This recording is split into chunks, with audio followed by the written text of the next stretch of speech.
L'8 aprile del 1911 nacque Émile Cioran a Roșinari, nella regione storica della Transilvania, in Romania. Egli fu filosofo, saggista e aforista, ma soprattutto fu tra i pensatori più influenti e geniali del XX secolo, influenzato da Schopenhauer, Heidegger e Nietzsche e ovviamente dal nostro Leopardi. Egli espresse nelle sue opere una profonda amarezza, mista però ad una acuta e dissacrante ironia, unica e vera e propria cura per un animo ormai rassegnato alla pochezza umana.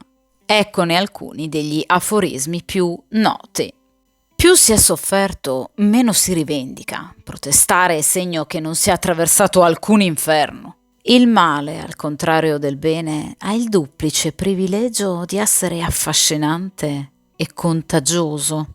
Non è grazie al genio, ma è grazie alla sofferenza che smettiamo di essere una marionetta. Un tempo, davanti ad un morto, mi chiedevo: a che gli è servito nascere? Ora mi faccio la stessa domanda davanti a ogni vivo. Se obbedissi al primo impulso, passerei le giornate a scrivere lettere di ingiurie e di addio. All'interno di ogni desiderio lottano un monaco e un macellaio. Talvolta si vorrebbe essere cannibali, non tanto per il piacere di divorare il tale o il tal'altro, quanto per quello di vomitarlo. L'8 aprile del 1859 a Prosnitz, in Moravia, nacque il grande filosofo e matematico austriaco Edmund Husserl. Egli fu tra i più importanti filosofi del Novecento. Fu padre della moderna fenomenologia. Fu lui, in questo caso, ad influenzare il pensiero di Heidegger, le ricerche di Merleau-Ponty e soprattutto l'approccio psicanalitico dello psichiatra svizzero Binswanger.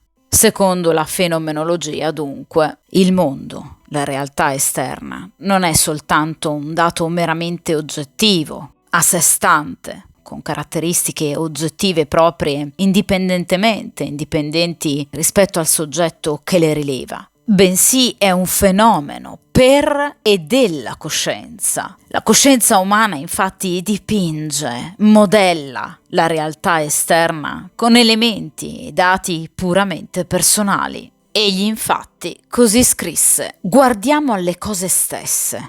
L'unico modo di investigare il senso di ciò che si manifesta è di considerarlo come correlato di coscienza, come oggetto intenzionato.